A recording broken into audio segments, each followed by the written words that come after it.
Happy Saturday and welcome back to Gurl, Whet podcast. I am the earnest Esther Jade. And I am Lo May. And we are living at the intersections, queerness in marginalized spaces. That's our topic for today. I'm so excited for this.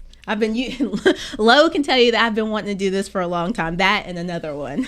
I'm not going to give up the secret on that one. We have yet to record that one. But we have some wonderful guests on today. So up first for our What's the Tea Sis, for our Queerness in Therapy Spaces, we have Kat Devereaux, LPC.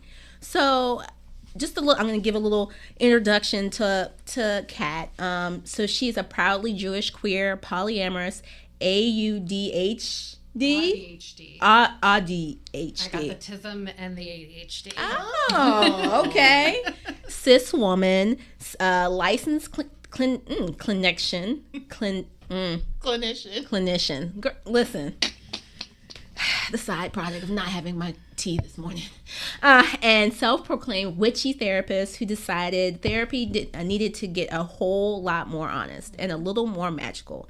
She's the founder of Phases Therapy, Inc., an inclusive, queer-centered, trauma-informed practice serving Richmond, Fredericksburg, and clients virtually across Virginia. The tagline, Weirdos for Weirdos, Black Sheep Feminist Therapist for the Beautifully Non-Traditional Client.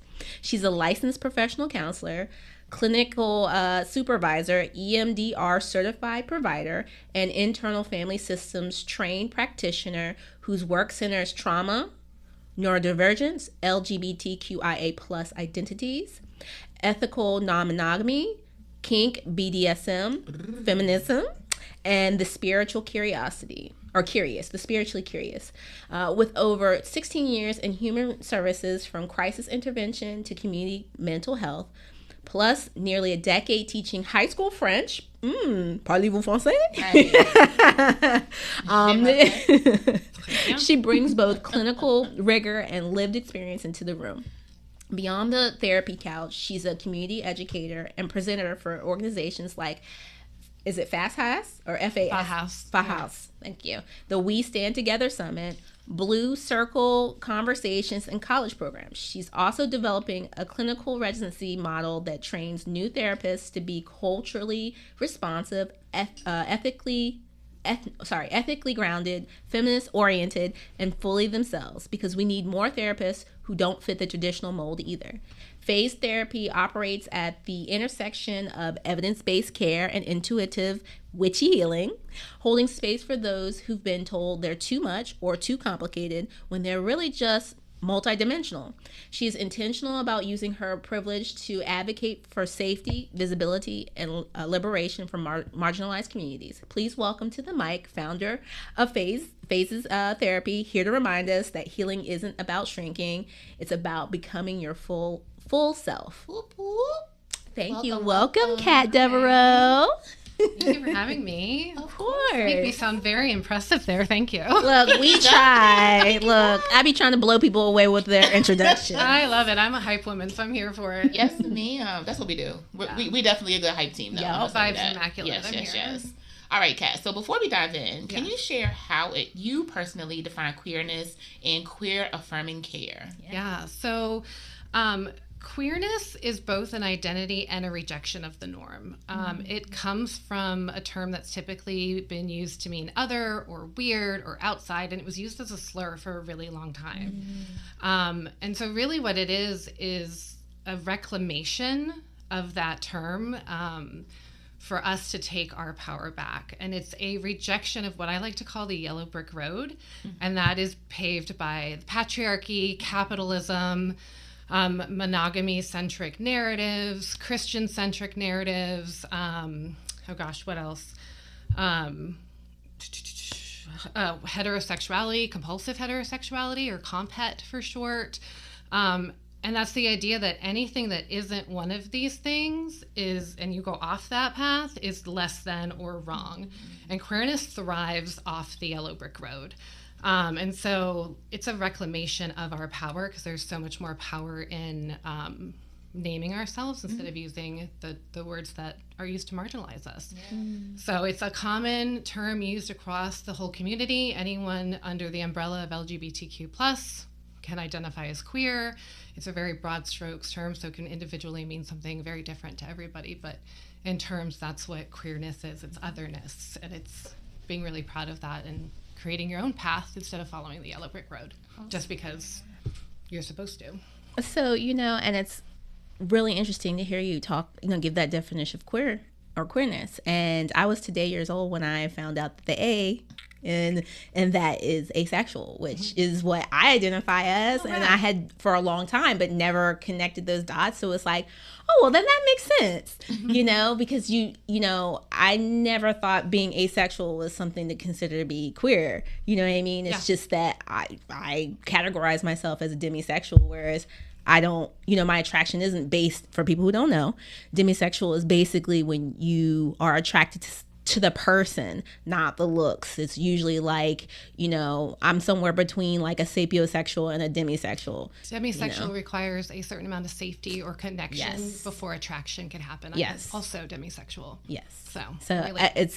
I'm feeling a lot here, and I'm like, I love it, and I am looking forward to getting deeper with this conversation. My autism is like, yes, my favorite subject. But to like answer the second part of the question, like, what is queer affirming care? It is like the idea that we're not assuming the traditional norms or the yellow brick road traditional values. Not that there's anything wrong with them. That works for some people, but it's moving outside the assumption that everybody is on that road. It's like if you were to meet a cis woman and assume she wants to get married to a man and have traditional family roles and kids and all of that.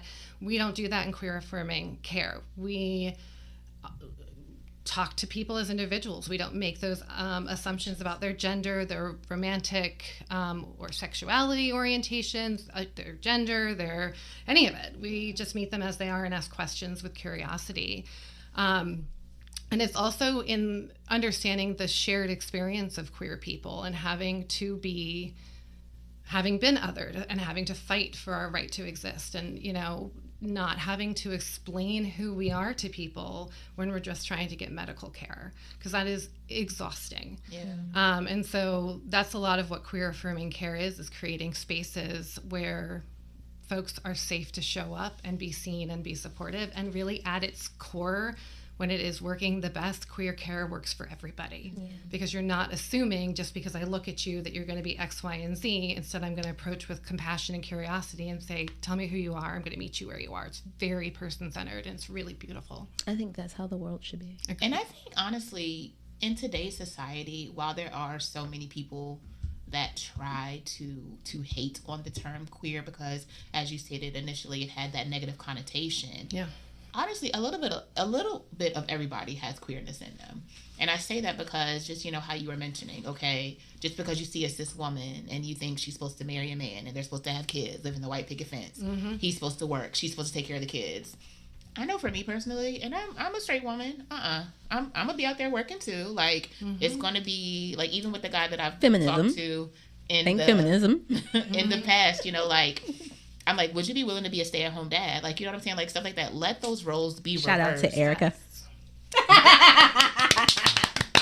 But one of our friends is the breadwinner in the home. I am too. But yeah, and so you know what I'm saying? It's just like, okay, like, let these roles be reversed. It's okay if that dynamic works for you and your home. Exactly. That's what it is. Like, everybody's going to have their opinion. They can kick rocks because this is what works for our family.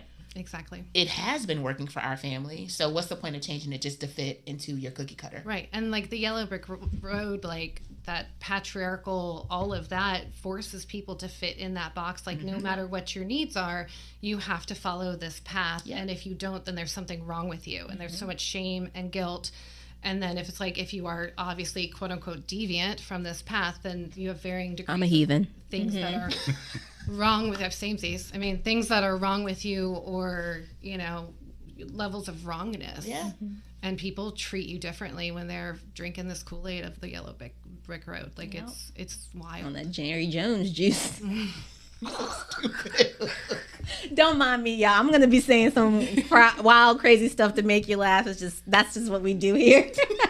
So this episode is called Living at the Intersections. How do you understand intersectionality, and how does your experience as a Jewish queer woman shape the way you move through therapy spaces, both as a person and as a professional? Oh my God, I love this question. Intersectionality is where life happens. In therapy school, they teach us like very much to stay in the black and the white. Like they scare it into us as therapists, when in reality life happens in the gray. Like none of us are just one identity. I'm not just a mom. I'm not just a partner. I'm not just a therapist or a friend.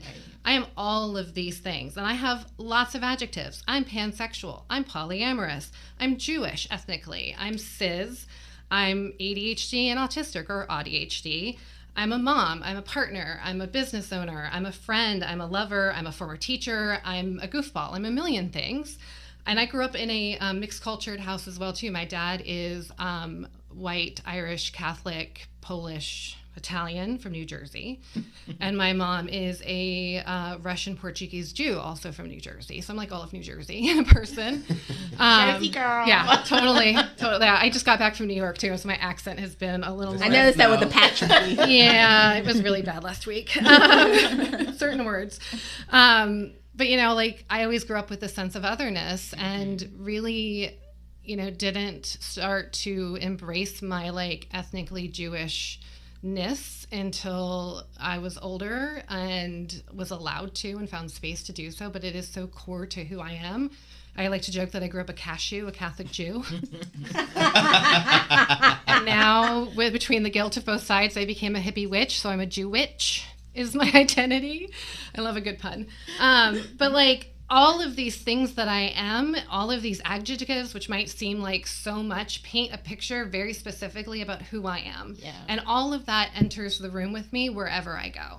And so, you know, like that really shapes how I move. And I lean into this magic of my authenticity because that's where that magic happens, right? Like this is why Phases has been so wildly successful in such a short time, because like I lean into who I am. I'm authentically modeling who I am. I am showing up as a queer Jewish woman. Like, fun fact, did you know the highest rates of anti-Semitism in the world are in the US at like 70%? Oh yeah, I definitely believe that. Yeah. What, among evangelicals?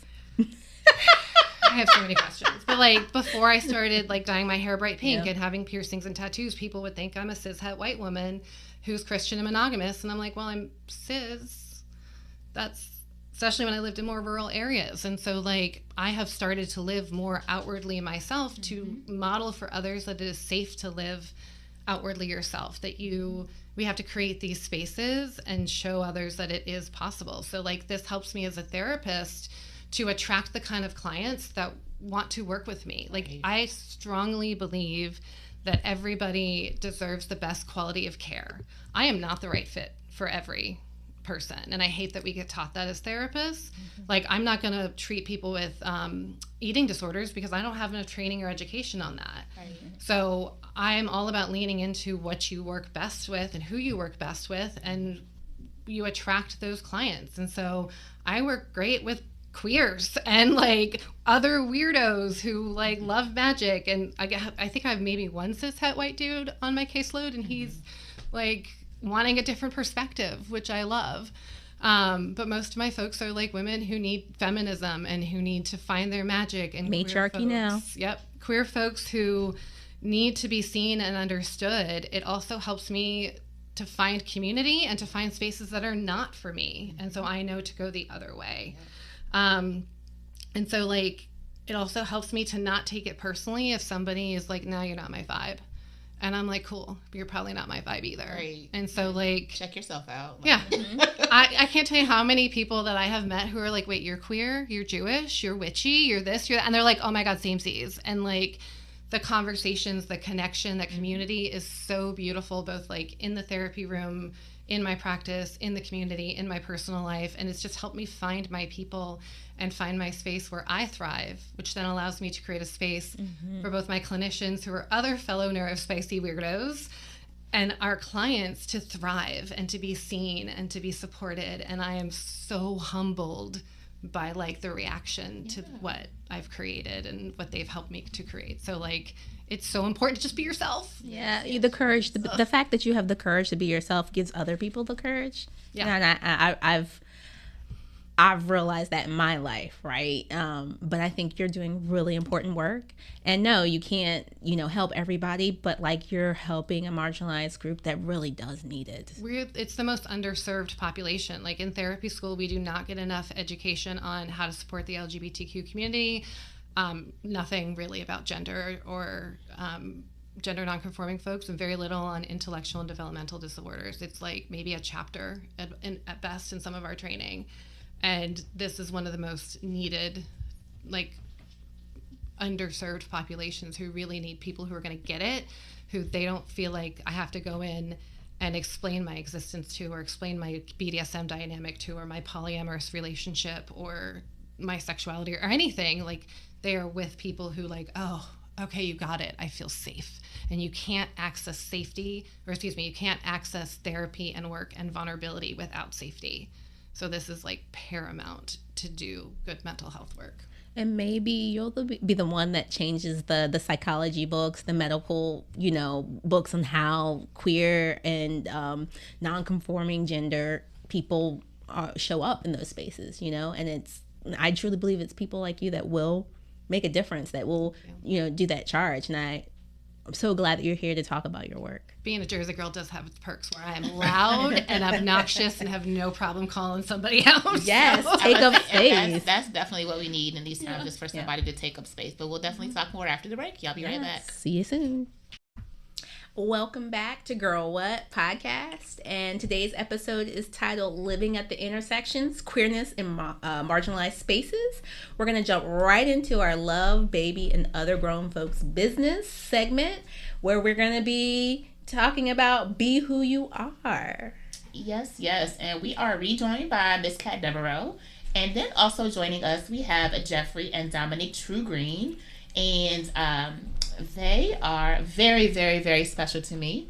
But they are a married gay couple, in Richmond, with Richmond roots. Let me start that over.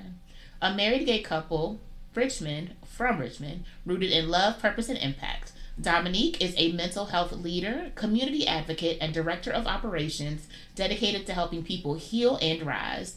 Jeffrey brings a strong background in relationship building and community activism. These two share a powerful personal journey of embracing authenticity after years of trying to blend in. Together, their work and their lives are grounded in honest accountability and growth through discomfort. Married on 8/31/2025. Side note, Esther and I were at the wedding. Yes. And it was so beautiful. Awesome. And, they represent what it looks like when love meets mission. Get ready for transparency, laughter, and a conversation that will challenge you, because real change doesn't happen in comfort. Yeah. Thank you guys. Thank you for having us. I'm so excited. Y'all, this is how we are all the time, I promise. So this ain't for the cameras. Or the cameras for the mics. Listen. So the first question, what's something people assume about queer relationships that's completely wrong? I think one of the most common is them thinking that there's a gender role within the house, that one of us does the who's dishes, the husband, who's the wife, right? Cooking. I wish it was the case. Y'all take turns.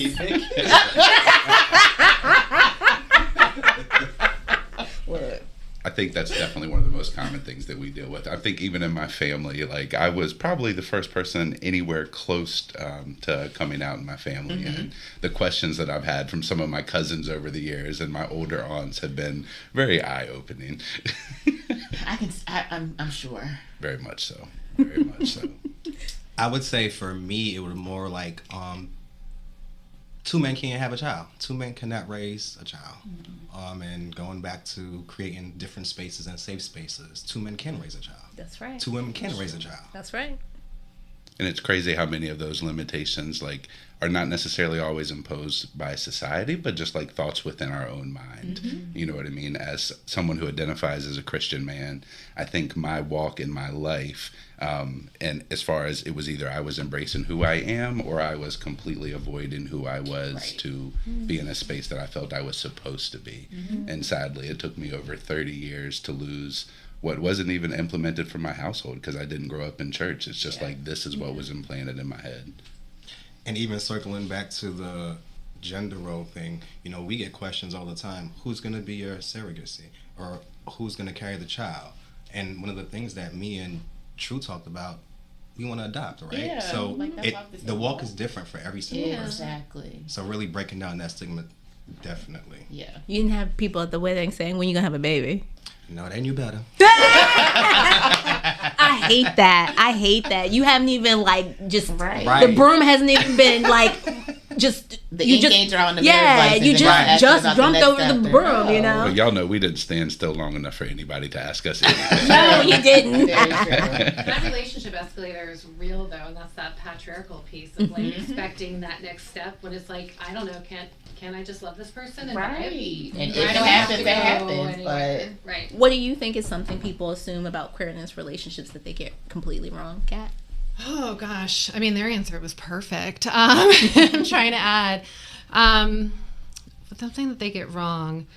I will say for my own queerness, being a woman, being pansexual, where I'm attracted to who the person is, the gender and sex doesn't really matter to me, that like people assume that my queerness is performative, that they think because I'm attracted to men that my attraction to women and other genders is to turn men on, and it's they fetishize it.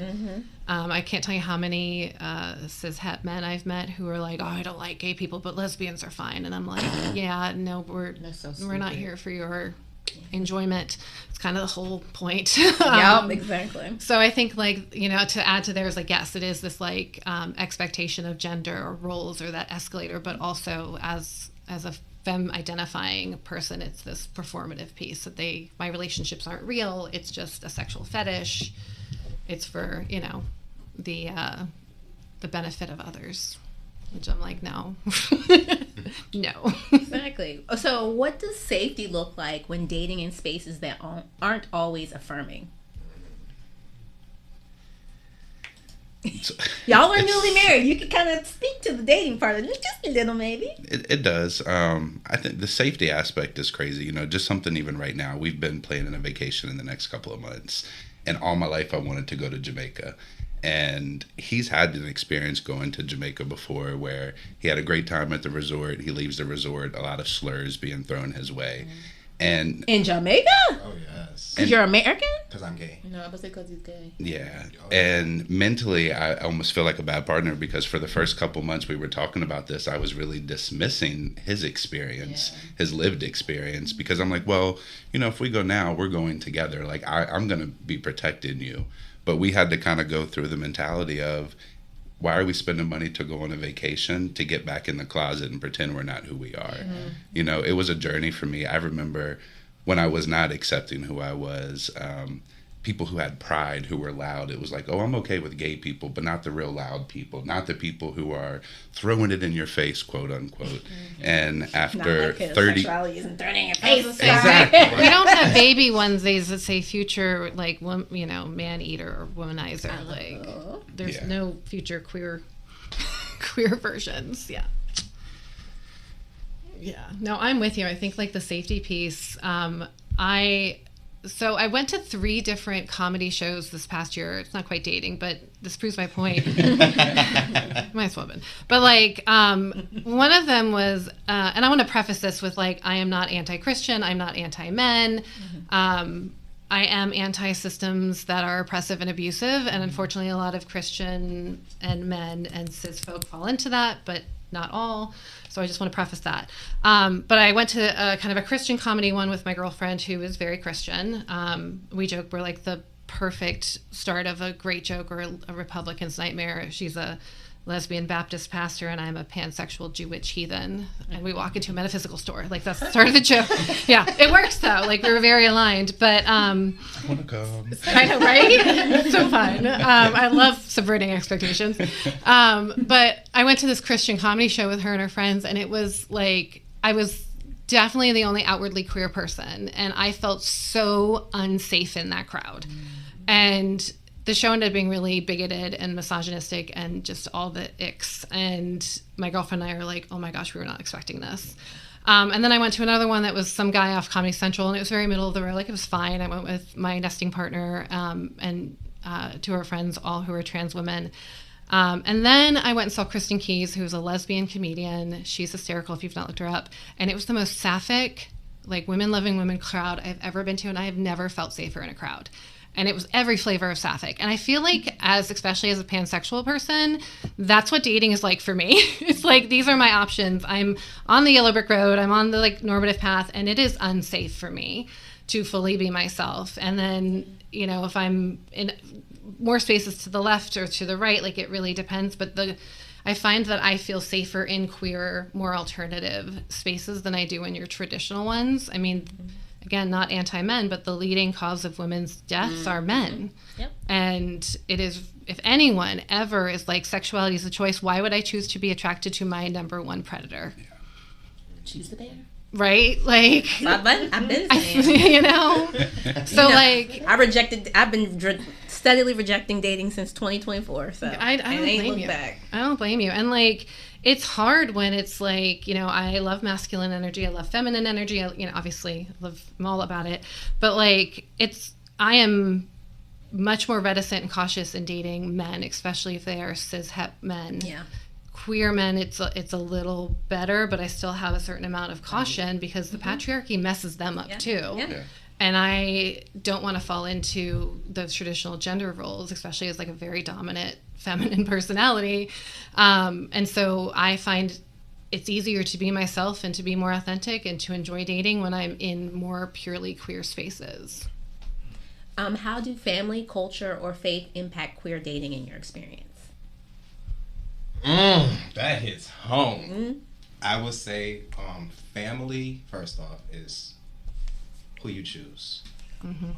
I'll say for me, my blood family, yes, they're there, but there's certain family members I had to set a boundary with because of my sexuality, and now as an adult coming out, I'm not going back in. So, like, even with me and my father, our relationship right now, my father wasn't at my wedding, right? Even to this day, me and my father don't really talk like we used to. So setting that boundary, but also accepting it as my reality, and not trying to put on a facade and say, oh no, this is how I would like it to be, let me hold on to the potential, but really moving in the space of, this is my boundary, this is my value, this is who I am now today, and I'm not going back to what you expect me to be. And that's where you really create that safe space, I feel. And also protect your peace. I didn't mean to cut you off, sorry. Agreed. But yeah. Agreed. And that's been a journey for us because, I mean, I'm mid-30s. When I was in my 20s, I lost my mom, my dad, my brother, all my grandparents. So for me, going into this relationship with him, like, what I'm taking immediate inventory of is his relationship with his mom and dad, because with that absent from my life, that's something I miss so much, I cherish. So I come into a space with him, all I'm constantly doing is pushing him to try to have a relationship with your dad, you know, try to keep in touch. And there was like a crossroad where I really had to respect his boundaries and know that for our own good, that relationship had to be limited. And that was something that really opened my eyes. Like, I do still dream, you know, his dad is amazing to us. There's just aspects that within his culture, you know, Dianese, I just gave you a whole new name. Dom is Guyanese, and within his culture, it is not the most accepted thing. But we've seen changes within family in the time that we've been together that have been both beautiful also. And then I want to cut in just on the faith part, and this is my funny story. Yeah, both of y'all know this. I tried to holler at Jeff. Holla, holla. And I slid in his DMs, and he was like, no. It doesn't work that way. No, right. And somebody laughed at me. They was like, your gaydar is all the way off. And I was like, dang. Like, I was like, for real? And I was like, yeah, baby. He gonna be your friend, not your lover. Right? And I was just like, oh my God. Lovers So then and when friends. he brought Dom to church, because we all go to church together. So when he brought Dom to church, he was like, "Yeah, this is my my boo, Dom." And he was like, "But she was my first girlfriend." Like, I laugh at that so much to this day because I was like, "Dang." Like, I was like, really? Like, I really didn't Dang, know look, this you did a at number all. on her, You're Jeff. making me blush. You're making me blush. You turned it red all over. It was the funniest thing though. They was like, "Lauren, for real?" I was like, "Yo, Jeff said no to me." They're like, "You really sending his DMs?" I was like, I tried. "Right." I was like, "Yeah." She tried it. Hey, Look, and now nothing I love beats them a fail both, except right? for a try. Listen, and now they both my babies, so I love But it. look, you made a long-lasting friendship, right? Exactly. There you And go. then I think There you also go. that goes to talk about like just the faith piece. You know what I'm saying? Because again, where we go to church, it's not like condemned, for you to be gay, for you to be like, oh, like Queer. they're not. Yeah. They're definitely, y'all, if y'all have different experiences, you can definitely let me know. But from my perspective, it's very open, very welcoming. And I think also with it, like where we go, it's literally everybody from all walks of life you will see in there. I love that. So I think that's one thing that has helped me stay there as well, because it's like you don't hear, even like behind the scenes, you don't hear people like talking bad about people or saying stuff as something that you do see in most churches, so I think that's something where it's like, even as a queer couple or someone who identifies as queer, you want to have those safe spaces all around, not just with your family, because like Dom said earlier, your family is chosen. So definitely, even if that's your church family, your blood family, your friends that have turned into family, because I know y'all family is y'all's like friends for sure. Absolutely. So like that's y'all's, Which is really foundation. common in the Yeah. queer community, because so many families reject us and our Mm-hmm. queerness, that our family does become our found family. Yeah. So, and also I love that your church does this, and that there are churches out there. And I also have to shout out my synagogue, Kahila, who also is very come as you, like, you don't even have to be Jewish to come. Like, they are just like, come. We're going to love. He even talks about like God and the universe is like in very feminist, humanist terms of like, or whatever you believe in. And I'm like, Rabbi, I love you. And he used to be in a punk rock band. And he's all tatted. I love it. Oh, it's so cool. Well, Jeff and Dom, can you tell our listeners where they can find you in these internet streets? Absolutely. You can find both of us on Facebook. I'm Jeff Trew-Greene. I'm Dominique Trew-Greene. You can find us together on TikTok at 2 Husbands 0 Filter. That's the number 2 Husbands, the number 0 Filter. Incredible. I love that. And we're going to be back soon. Hey y'all, and welcome back to the Gurl, Whet podcast. All right, we're gonna jump right in with Jeff and Dom, but just before we do that, VS, I'm getting like you, Esther. Starting in. This episode is called Living at the Intersections, Queerness in Marginalized Spaces, and we are going to be talking about a taste of the rainbow. Yes. Look, I have been living for this moment. We're gonna get down. We're gonna get honest.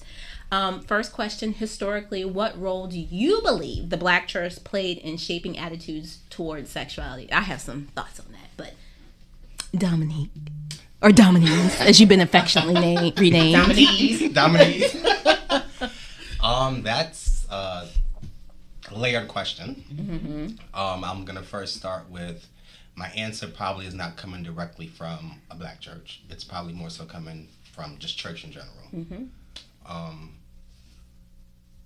I believe there's work to be done within the church, but in terms of how we show up in the queer world, we don't have a space to do that. So if the church can be more accepting, and when I say accepting, what does that look like? Not so much have a sermon on being gay or being queer, but have a sermon on acceptance. I think a lot of times we fall short in terms of how I'm feeling versus what I need as far as the support. So I don't think the support in the church is meeting our needs in the queer world. Yeah. I also do think that church in general, but because I went to like a Baptist church, a Black Baptist church, there's a lot of reinforcement of the patriarchy, of gender norms, and what is right, like putting everybody into a box. And I feel like church really fortifies that, which really makes people feel othered. Just quick story time, when first time I really kind of rejected church myself was being like 17 years old, and I had just found out my teenage cousin, she's very young, was pregnant and about to have a baby at 14. And the pastor decided to have a sermon about fast little girls. And not really understanding the nuance of that story, where she was basically statutory raped by someone that was older than her, and not having the care and like the respect to kind of look at from her side. But what made it even worse is that he kind of like gave accolades to the drummer in that same sermon, who was quite literally and figuratively sticking it to girls in the church, which was, it blew my mind.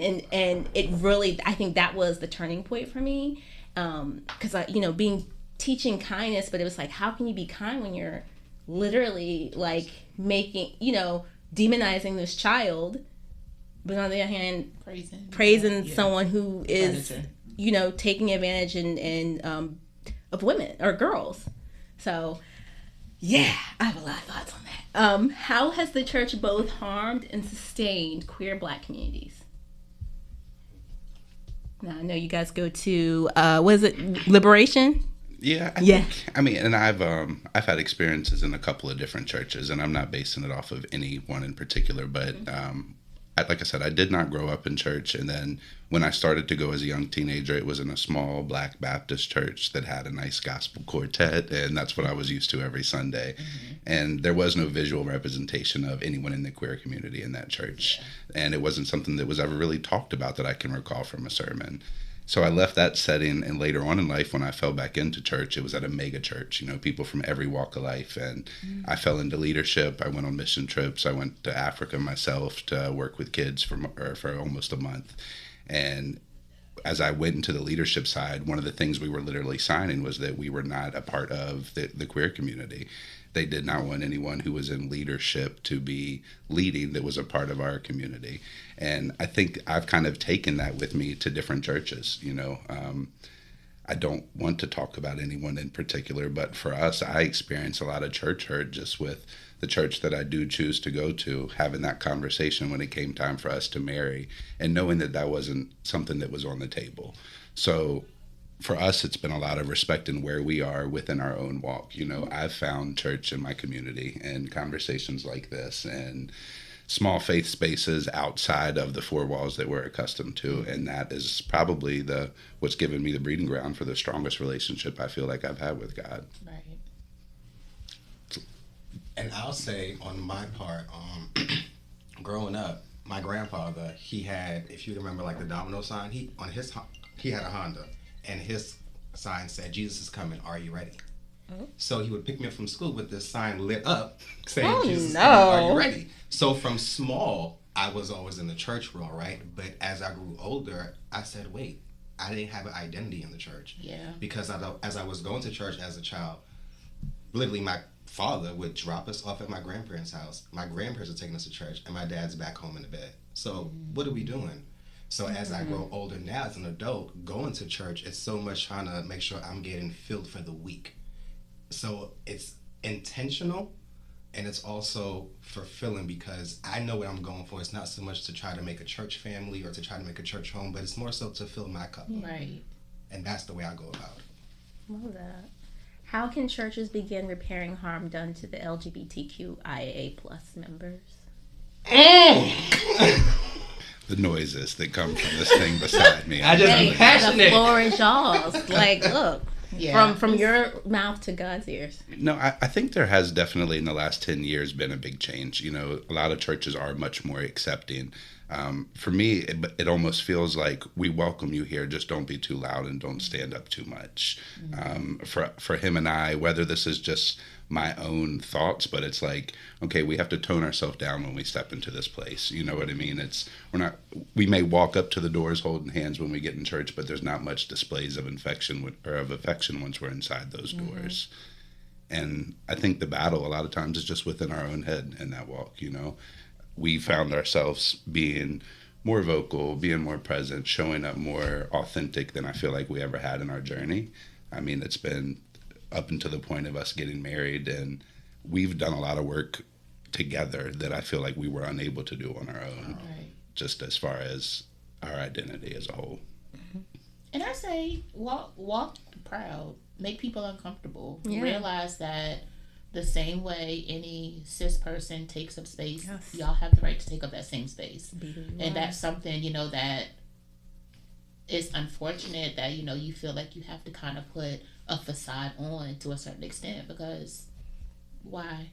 Like, you know what I'm saying? We're, again, going back to the cookie cutter thing, we're not all cut from that same cookie cutter. So I don't want to be the same as Esther. Yeah. I'm gonna tell you honestly, like, I tell people she's my person, but we are opposites. Like, seriously, we're opposites. But that's what makes us click. That's what makes us unique. We're separate, but at the end of the day, we have these things that that align and make us us. You know what I'm saying? It's like we've had, like, you know, disconnects, but at the end of the day, okay, I hear your side, you hear my side. We don't have to come together and agree, but we respect each other's opinions and voices. So definitely don't ever feel like you have to put a facade on, or you walk into whatever building you want. This my boo, period. Be who like, you know what I'm saying? Like, be who you are, and be as loud and proud as you want to be. And that's people, something I learned from very young. Absolutely. Yeah. Be who you are. And make people uncomfortable, because it's like, they gonna talk about you good, bad, or indifferent. Shoot, I'm fat, so you know what I'm saying. They gonna say, "Oh Lord, she done gained weight. What's wrong with her?" I like to eat. Period. I'd say mind your own plate. You know what I'm saying? So it's like, no, like, you know, people are always gonna have something to say, be it good, bad, or indifferent. Absolutely. And at this point, I give them something to talk about. You want to talk? Give them something to talk about. That's been the last 4 years for us. That was like a brief synopsis of our relationship. I wish somebody would tell me how they felt about me, and I tell them exactly where to go. I tell them exactly how I feel. Well, we get some fun. We get all types of crazy things from people. What's one that you've gotten that, like, most recently? So I had a post that went viral a few years ago amidst like the riots in downtown Richmond with George Floyd around that time. So I mean, I post a simple selfie. It's my new auntie from Nigeria who comments on every picture. Like, having that following that came from absolutely nowhere to just kind of put ourselves on the table for public scrutiny. So for every 8 things that are said, I mean, you know, we have an amazing community who surrounds us with love. Like, we are blessed beyond measure in so many ways that it is very hard to take for granted. But it also makes it a lot easier to just kind of tune out the noise that's not for us. Yeah. What gives you hope about the future relationship between queer people and the church? The Lord gives me hope, and I think just little bit of changes that we're seeing along the way. You know what I mean? It's conversations like this happening. It's people from all walks of life coming together. It's lived experience, and I think we're seeing it happen slowly but surely. I think it's just about continuing to show up and not turning ourselves down. That part. Turn up. Turn up. Hey. Did you want to add? I'll add. I think it really starts with us being the change, regardless of who the person is, but speaking up in places where you can't speak, making sure that you have a voice, and if your voice is not heard, make sure you have somebody that can help you articulate what you're trying to get out. Or get a megaphone. So that part. Loud and proud. But the major part is safety. Yeah. If you don't feel safe, then you have to create safe spaces. Yeah, for sure. Because me as an individual, I couldn't even imagine me talking on this podcast today from who I used to be, right? So with finding myself, I'm able to really find my identity, and that's who I am today. So I would say continue to be that change maker. Awesome. And then what has your personal experience been like in the Black church as openly gay people, men? I really don't. We may have received a look here and there, but I don't think we've been anything less than embraced in the time that we've been together. You know, there was a lot of relationships that I had at church prior to Dom being a part of my life. And then when he started coming to church was at a time where my work pretty much limited me from showing up. And he's been, I feel like, welcomed and loved on.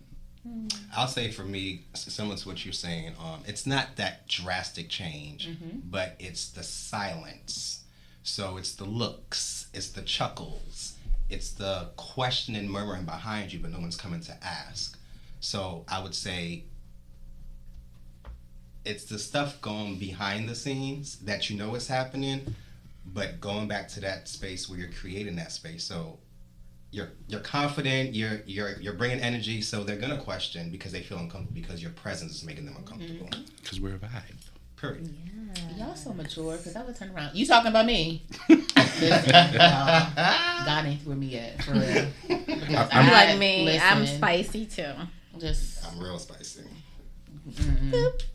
Check the nails. That's it. Look, Lauren can tell you she has held me back from a lot of stuff. Yeah. Fortunate for most people, I think I'm starting to get hard of hearing, so I probably just listen. Well, we're gonna jump into our that's it. And you mind if I take it first then? All right. So in our What's the Tea, Sis, we spoke with therapist and owner Kat Devereaux about queerness in therapy spaces and what it means to be queer and queer-affirming care. And then in our second segment, Love, Baby, and Other Grown Folks Business, we were celebrating Be Who You Are with Kat, Jeff, and Dominique Trew-Greene, and where we just talking about the importance of living authentically, right? And then in our final segment, the group chat got deep. It was A Taste of the Rainbow, where we talked about the relationship between the queer community and the church. And that was a very great conversation. And we thank you so much for coming in and sharing your stories and your talent. And go check them out online, okay? They have lots of wonderful things to offer. And thank you for joining us this Saturday on Girl What podcast. Bye. Stay connected to Girl What podcast by following us online. You can follow us on Instagram and YouTube at Girl What Podcast. That's GURLWHET PODCAST. We'd love to keep in touch with you. Come on, keep talking with us. That's what we do, right? Mm-hmm. So we have our, reflections. If you have any questions, comments, or you yourself want to reflect on anything you've heard us talk about, please don't be afraid to hit us up. Again, you can hit us up in our DMs on Instagram, or if you want to comment under one of our YouTube posts, you're more than welcome to do so. Again, both of those handles are Girl What Podcast, GURLWHET PODCAST.